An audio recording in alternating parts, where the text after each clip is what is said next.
Ezihamba phambili indaba namuhla kuxwayisa abazovakashela KwaZulu-Natal abezokuvakasha bashumela ivangeli lokugoma kanti Owe-Anc ukhala Ngobudlabha Kwezokuxhumana. Lezi izindaba zo-1KZNTV ifundelo samgeliswa Nqulunga ekubingelele embukeleni. Iphini likaNgqongqoshe wezokuthutha kuzwelonke uSindisiwe Chikungu senxusa abashayeli kuba bacophelele baphinde bazinikeze isikhathi esanele uma bezothatha ke uhambo ngalesi sikhathi samaholidi ikakhulu KwaZulu-Natal njengoba ke imigwaqo emikhulu engothela wayeka isalungiswa. uChikungu akube khuluma kanje nethimba lezindaba lo-1KZNTV enkundleni yezemidlalo iHeligwara Athletics Stadium lapho ke kubanjelwe khona inkonfa yesifunda iMoses Mabhida. Njengoba sekuyisikhathi samaholide nje kulindeleka ukuba unyuke umthamo wezimoto emgwaqeni kuleli njengoba abantu abaningi basuke bevakashela izindawo eziningi ezahlukene. Iphini likaNgqongqoshe wezokuthutha kuzwelonke uSindisiwe Chikungu uqhuquzele abashayeli wathi kumele bacabange ukuhamba ngesikhathi sasemini ngoba izangoma zezulu ziveze ukuthi kungahle kube khona izimvula. One, kuzobe kune traffic, but two, i-weather forecast isitshela ukuthi vele kuzobe lina kuso sonke lesi sikhathi. So siya encourage kakhulu abantu ukuthi ba plane ama trips abo such that bahamba ba drive emini. However, if bezo drive ebusuku babe beplanele futhi ukuthi somewhere bayaphumula bathatha isikhathi and then baqhubeke ne trip yabo even nasemini. That's the first one. The second one is encourage ayo ukuthi where possible behlise ispeed ngo 10 kilometers, so that if speed limit is 120 kilometers per hour ngiyalinganisa kuma freeways, but if possible drive at 110 kilometers per hour.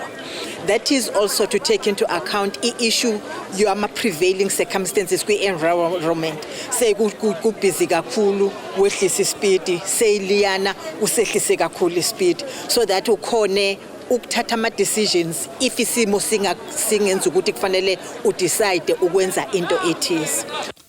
uChikungu uthe izibalo ziveza ukuthi abantu abaningi abashonayo yilabo abahamba ngezinyawo wabe esexwayisa ngobungozi bokuwela lapho kungafanele khona. Ama statistics ethu asitshela ukuthi 41% ama fatalities akhona ama pedestrians. So pedestrians are leading by far ngokushona kuma accidents, and therefore enye into esishoyo kubantu ukuthi once you arrive ku destination yakho you immediately become a pedestrian. So ukuthi awusa drive imoto awuseye no driver no passenger no mhlambe umuntu ose oyibicycle noma ohamba ngesithuthuthu, kodwa still use i-road user and nawe usanga limali. So we take into account that ukuthi ama pedestrians ethu agqoke abonakale angahambi emgaqweni emkhulu la kubhisi khona. The jaywalking le yokuhamba weqa umgwaqo la kungafanele khona nakho sik avoid it, because one of the main contributors ama pedestrians ukuthi ashone i-jaywalking emadolobheni. Kanti KwaZulu-Natal khona kulindeleka ukuba isiminyaminya sezimoto emgaqweni sinyuke kakhulu njengoba kusalungiswa imigaqo emikhulu okungu-N3 kanye no-N2. uChikungu uthe abashayeli kumele bazinikeze isikhathi esanele ukugwema izingozi emgwaqeni. Kunemigwaqo emikhulu ikakhulukazi ama freeways ethu akhiwayo. Eminye kungenzeka mhlambe kuvuleka ama lanes athize ngalesi sikhathi, kodwa eminye ngeke ivuleke because uma ngabe kuyakhiwa kufanele uvule kuhambe noma ubani tracking and so on. Lokho kuzowulimaza lo mgwaqo kanti uyakhiwa futhi kungaba awukho vele ready ukuthi usungasebenza. So yingakho sicela abantu ukuthi babekezele emgaqweni. Sicela abantu ukuthi ba drive ngesikhathi, ungasuki eJohannesburg uplan ukufika eThekwini ngo 4 hours. Suka nje Johannesburg wazi ukuthi I'm driving sukela this morning ngiyofika ngesikhathi engifika ngaso angijahe ndawo ngoba sengiya ekhaya. What is important is to arrive alive. So yes, umgwaqo uyakhiwa and siyakuthanda lokho because we said kufanele sibuke infrastructure yethu, particularly i-road infrastructure yethu nokuthi si maintain kahle. So siyakujabulela lokho. Kodwa ke ngetraffic kungayakha itraffic. That is why iplan yakho eyokuthi ngizohamba emgaqweni kune traffic, ngizogcina i-following distance yami ekahle and angizuspida, ngizophumula la kufanele ngiphumule khona, ngizodedela abanye driver, and I will be driving my car but also driving other cars because abanye abantu bangabe be drive isinomi kanjani. So ngizobe ngi alert to all that so that ngifike ngiphilile la engiyakhona.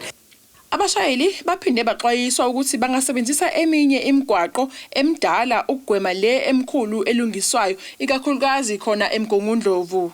Ezinabeni ze-1KZNTV kubika u-Owe-Anc eMgungundlovu. Umphathi omkhulu wezokuxhumana kwi-Tourism KZN uPinky Hadebe uthi-ke isikhumbu zabantu sithutheleka kulesi sifundazwe ukuzongcebeleka ngalesi sikhathi samaholidi nokudlala indima enkulu ukufukela umnotho walesi sifundazwe iKwaZulu-Natal. Ekhuluma nabezindaba uHadebe ngesikhathi beqhuba umkhankaso ogqugquzela abantu ukuba bagome bephinde behlolele ukhuvethe kwinxanxathela yezitolo eMerency. Uthi-ke lenya ngenye yezindlela abahlose ngayo ukushumayela ivangeli lokuthi-ke isifundazwe saKwaZulu-Natal siphephile futhi sikulungele ukwamukela izivakashi. Ezokuvakasha ke lidlala indima enkulu ekuthuthukiseni umnotho wakulesi sifundazwe. I-Tourism KZN iqhubeka umkhankaso wayo ukugqugquzela umphakathi ukuba ke ihlolele isifo sokhuvethe kanjalo ke iphinde igome ngokubambisana nomnyango wezempilo kunezikhungo ezahlukene sokuhlola ukuthi ke igciwane likhona noma likho. Esesibili ke yilapha abantu kade bejovela khona ukhuvethe.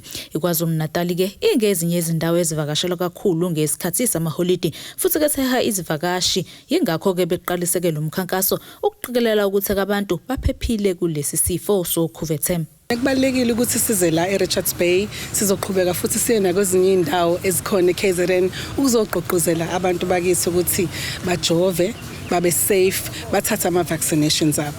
Kuzosisiza ukuthatha ama-vaccinations because uma ngabe sivakasha ey'ndaweni ey'hlukile eKZN noma sila eRichards Bay noma siya eThekwini noma siya eSouth Coast si-safe ngoba siyazi ukuthi sesijovile.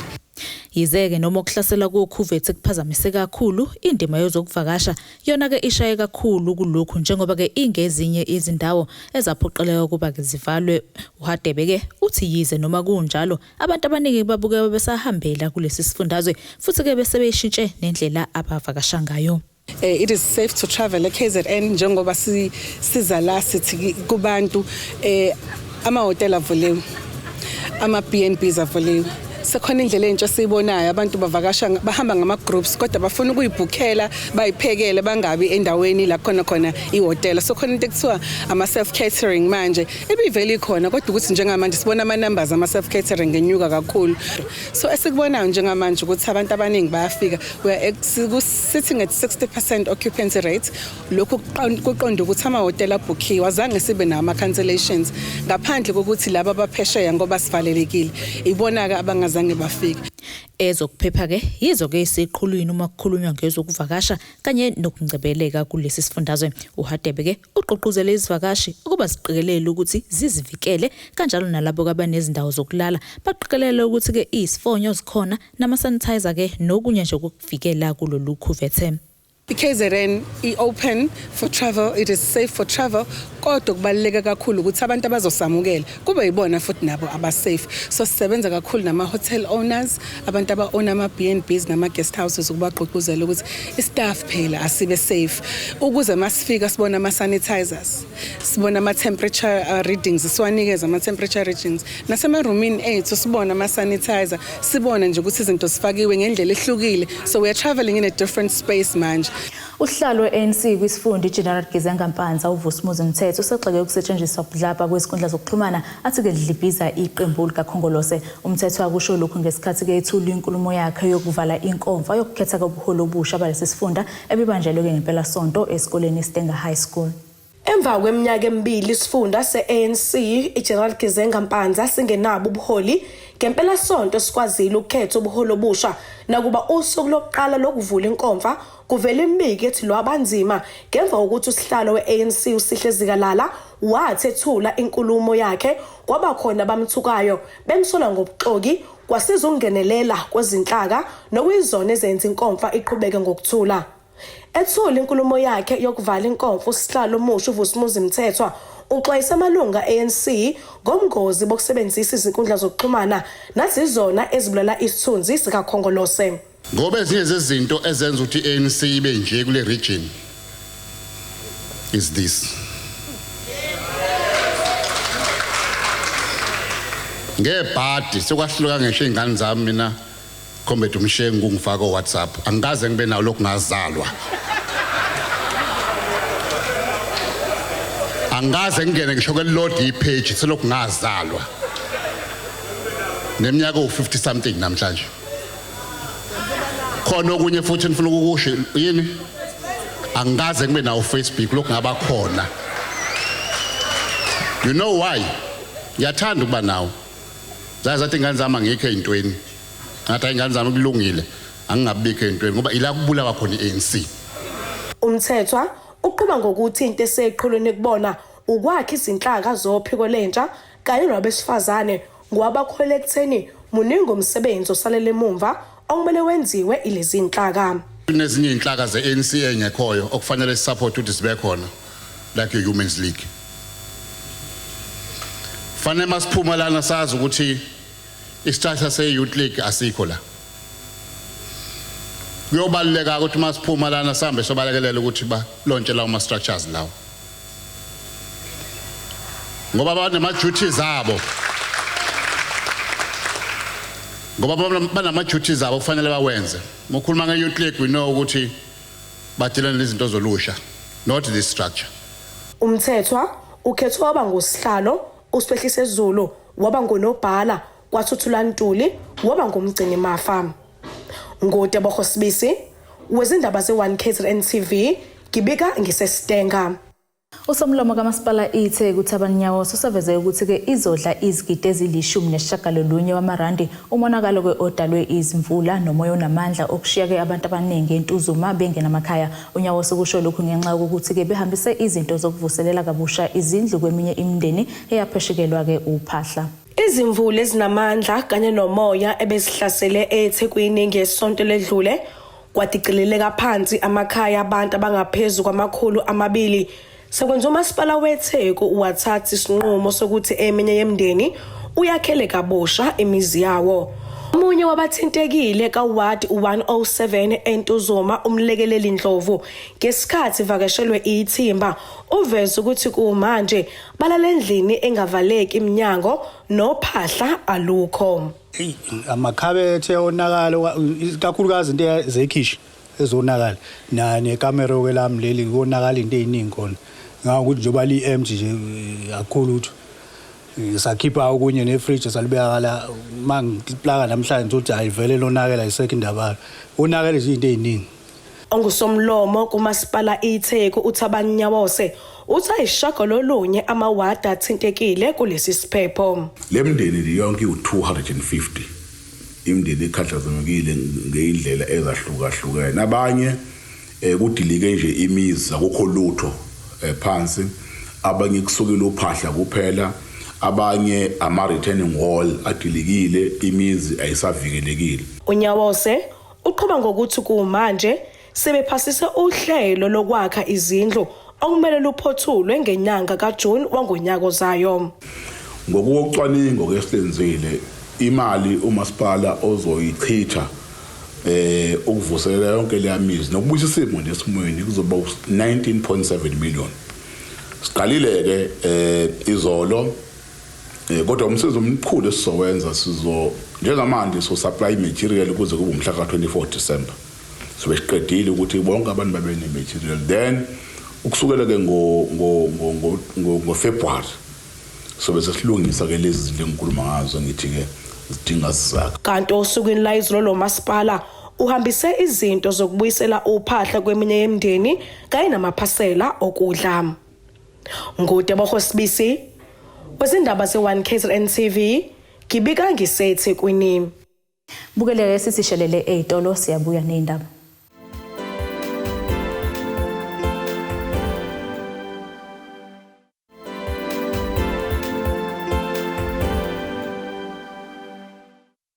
Inkosi yesizwe sakaMpungose Ondini enyakatho nelikaMthaniya uNtombizini Mpungose usekhathaze intsha esifazane kuba ifunde igogode ukuze ikwazi ukuzimela kusasa inganciki kwabesilisa. Inkosi Mpungose kesho kanje ikhuluma ngenkathi ke kunomcimbi wokuhlola kwezitombi ongaphansi ke kwalesizwe obubanjelwe eNtendeka Olundi. Bekukuhle kudelile kumcimbi okuhlolwa kweintombi nto esizweni sakaMpungose Olundi emahlabathini enyakatho nelikaMthaniya. Kulomcimbi kuqale ngokuthi ke kuhlolwa intombi ngaphambi kuba ke ziviliyele ziyothamela izinkulumo ezakhayo ezivela ebuholini. Inkosi Ntombizini Mpungose ikhuthaze intombi nto ukuba ziyinakekele phinde futhi ziyithande imfundo. Uqhubeke nokufunda ukuze kusasa ube umutho. ngoba ngeke sithi ngempela intombi misiyinhle kanje bese kuthiwa ayifundile. Ngiyababuka nje ngiyasho ngithi uNkulunkulu usibusisile masine intombi ezindanga ngoMpungose kade sikhuluma nomntwana simlandela lapha ngithi hey zazi intombi zesizwe. Ngiyafisa nje kakhulu ukuthi niyigcine. Ayikho into emnandi nje ngokuthi noma ngathiwa ngikho nginconywe kuke kwenzeka nje induna yami ihambela kwezinye indawo yaqhamuka intombi yakwaMpungose yagcinwayo yaze yathola umendo yafike yasho ukuthi ngila kungenxa yalezi induna zakwaMpungose. Uma ngconywe induna yakwaMpungose kusho ukungconywa kwenkosi yakwaMpungose. Okagawoza uthi yaziqhenya ngebanga asebelehambile ngalomcimbi. Ayikho into emnandi nje ukuthi kule minyaka emibili edlule sibesane intombi nje uNkulunkulu waze wasibusisa ngendlovukazi yaSondini eyaze ayabembesa ingubo zesilo. Ngicabanga ukuthi isifiso sanoma yiphi intombi ekhona la nami ngihlale ngiyincoma nje ngithi mina ngake ngakhipha intombi into oyezazi zambeswa isilo sayivalelisa ukuthi zingavaleliswa nje zikuwukuthi intombi kodwa zivaleliswa zinama-honors ezinye zinama-degree. Ukubheduka kokhuvethe kuke kwawuphazamisa lo mcimbi obanjwa minyaka yonke. Bekuyisifiso sami ekuthenini ingane zenzelwa minyaka yonke kodwa kugcina kuwukuthi ngenxa yesimo salo mkhuhlane okhona bekungenzeki kodwa nje sibonga uNkulunkulu ukuthi namhlanje sikwazile ukuthi uhlangane yonke into yenzeke futhi ngibuke kuphumelelekile. Zibeke seyisina idedelana insizwa neintombi zinandisa ngengoma kaShameni. Ezindabeni za1KZNTV nginguphilane kaMzimbu idelele bafokazana kaCebekhulu ngibika ngisentendeka olundi emahlabathini. Isaguga sasendaweni yasebhekizwe esikhaleni uThembeni Dube neminyaka engama-79 ubudala uthi-ke udonsa kanzima ukuyisa-ke ibhodwe eziko njengoba ke ehlala nezitandane. uThembeni ukusho lokho ngesikhathi inhlangano egqugquzela ukuthula isivananda World Peace Foundation imukilise-ke imindeni eyikhulu ngokudla. Uthi kuyaqala ukujabula kangaka njengoba ke esenakho ukudla kaKhisimusi azokudla-ke nabazukulu bakhe. Isaguga sasendaweni yasebhekizwe esikhaleni uThembeni Dube uthi ujabule kakhulu ukunikelelwa ngegloss njengoba sezokwazi ukupheka adle nabazukulu bakhe ngoKhisimusi. Uthi uyaqala ukuthola umnikelo ofana nalona. Siyabonga, ngijabule kakhulu sineyintandane esishwe ngabantu bethu nazo. Namhla bazawujabula uma sebebona ukuthi nathi kanti singabantu. Abantu bebehleze bengabantu bodwa thina singebantu. Ngiyathokoza batwana bami, siyathokoza batwana benkosi, ngiqhubeke njalo. Umsunguli wenhlangano egqugquzela ukuthula isivananda World Peace Foundation, uIshoram uthi kubalekile ukulula isandla kwabampofu ukuze nabo bathole ukuya ngasethunjini, ikakhulukazi njengoba kuyisikhathi samaholide. We need to lend a helping hand. Unless we lend a helping hand, then only we'll be able to prosper as a nation, because the plight of the people is really very serious out here, and we have went through the looting, we've been and going through coronavirus pandemic. It really saddens us that job opportunities for youngsters are really very scarce today. Ubese nxenxo somabhizinisi, abaholi bezenkolo kanye nabaholi bomdabu ukuthi nabo belule isandla banikelele imindeni edonsa kanzima ukuze kuliwe nendlela ekhungethe abantu bakuleli. We as religious leaders, as community leaders, need to reach out to the poor people, and we need to all really need to understand that the poor has been marginalized in our country previously, and even now we cannot say that we have democracy when people are really suffering. So yes, I urge all businessmen to come on board to serve the people of our country. Ezindabeni ze1KZNTV kubika uZamando Sicele esesikhaleni. Unyalwe inyoni esandleni owesilisa osemusha waselokishini uMlazi eThekwini okulindele ukuba ke ayomela isifundazwe saKwaZulu-Natal emazweni aphesheya iUnited Kingdom kanye neMelika ngamalifilimu akhe amabili aqokelwe ukukhonjiswa kumbukiso obizwa ngeAfrica Focus International Film konyaka ke ozayo. uBrian Khawula uthi kokuqoka kwalamafilimu akhe kuze ngesikhathi esihle kakhulu ke lapho intsha kuleli lokishi iphansi phezulu izama izindlela zokulivuselela kwaze seke lingamanye adume ngobugebengu futhi ke agcwele intsha engasebenzi. Nawe Mlazi ka umncinyane. Lawa amazwi kaBrian Khawula othola ithuba lengqayisivelelo kuyokhombisa ngamafilimu akhe emazweni aphesheya welwandle iMelika kanye neUnited Kingdom. Ucicima injabulo uKhawula uma ekhuluma ngalo lo hambo lwakhe nalapho ke ezobukisa ngefilimu okubalwa phakathi iJazz number 10 ekhuluma kabanzi ke ngempilo yakule ndawo. Ngibe nenhlanhla ukuthola invitation yo next day ngoApril ukuthi ngiye United Kingdom nase America. Bafune enye yamafilimu iJazz number 10 phesheya bayihambisa bayibuka bayithanda. So iJazz number 10 ifilimu about umdlali webhola oqhamuke eMlazi. So uyafika kwi peak of his career as a player, then bese takwa umbuso. So alimale iphele career yakhe, but indlela into I think yenza ukuthi bayithanda indlela abuyela ngayo egaming. Lento encourage kakhulu mfethu, I don't lie to you. I'm encouraged. This just puts petrol onzima kabi empilweni yami ukuthi I need to actually work even harder. Nakuba uKhawula ongumqondisi aphinda abumdidiyelwa amafilimu ecicima injabulo, uthi ke isenkulu inselele ebhekene nabebala elinsundu ikakhulukazi ke uma uphuma ezindaweni ezayingcishwe amathuba kulomkhakha wezamafilimu. Uvumelene nokho ukuthi uhulumeni uzamile ngezinhlangano ezilekelela amaciko kepha ke babhekene nengqinamba yongalingani. You know, lento yaka filming, we are fighting with people who come from well-off families. Silwa nabantu abakwezinye inhlanga because siqhamuka from a disadvantaged community. And once wabona ukuthi uBrian or whoever wasemlazi noma wakamasho noma wakandengezi izoyidla imali loyo asimnike 100,000, but ifilm bayazi 1.5 million if you want to do a good film in South Africa. 1.5 million. Wawuthatha uBrian 1.5 million. Can he able to handle that money? That's the sad part of coming from a disadvantaged community. Le film izokhonjiswa kwi-festival ebizwa nge-African Focus International Film Festival eyenzeka minyaka yonke nenika ke amaciko avela ezwenikazi Afrika ithuba lokuyibonakalisa baphinde ke bakhangise ngomsebenzi wabo. uKhawula uthi ke leli ithuba lokuqhakazisa ilokishi laseMlazi nelidubeke phakathi kokunye ngobugebengu kanye ngentsha ebhuquza emakhaya. Ukuya kwamafilimu ami ngiyohlala no director baphesheya ngiyokakho ubudlelwane mina lapha. It's no longer about Jazz number 10 anymore. It's about my company and me bringing umsebenzi back to eMlazi.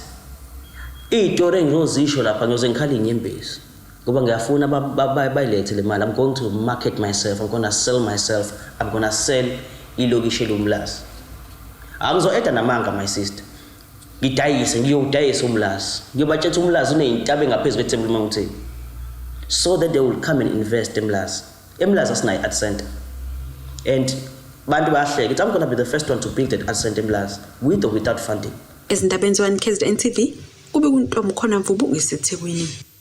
Bukeleka ke sithi shelele futhi ezitolo siyabuya.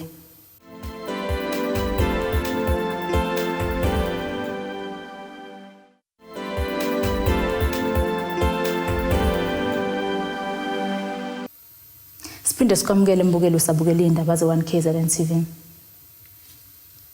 Ake sibheke ke engosini yezomnotho.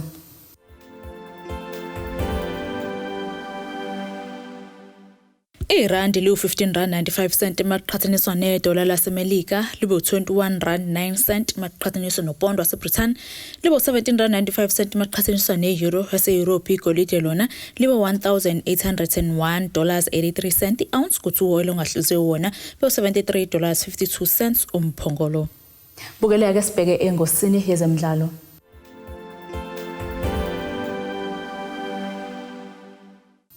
Lo sebengushampiyoni womjaho iComrades Marathon amahlandla amathathu uBongimusa Mthembu uthi ukunqoma kwakhe umdlalo wokuzilolonga iTraining Run Marathon kumkhombisa ngokusobala ukuthi usekulungele ukugila izimanga kumqhudelwano odume umhlaba wonke jikelele i2 Oceans Marathon. Umvelase ukusho lokho ekhuluma neziko lezindaba ngemuva kokunqoba umjaho iBongimusa Mthembu Training Marathon ibangakele ngama-60 ukusuka ke eMpendle waphela ke eBhulwa maphakathi nesifundazwe iKwaZulu-Natal.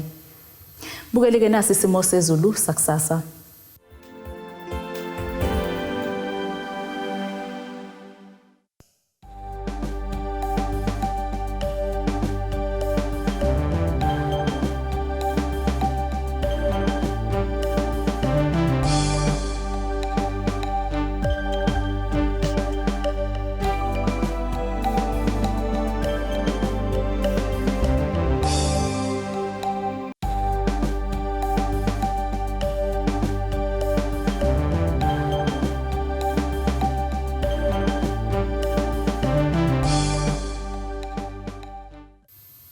Bukelekile lezi besikuphathele zona ahlangane futhi ngesikhathi esilandelayo nisale kahle emakhaya.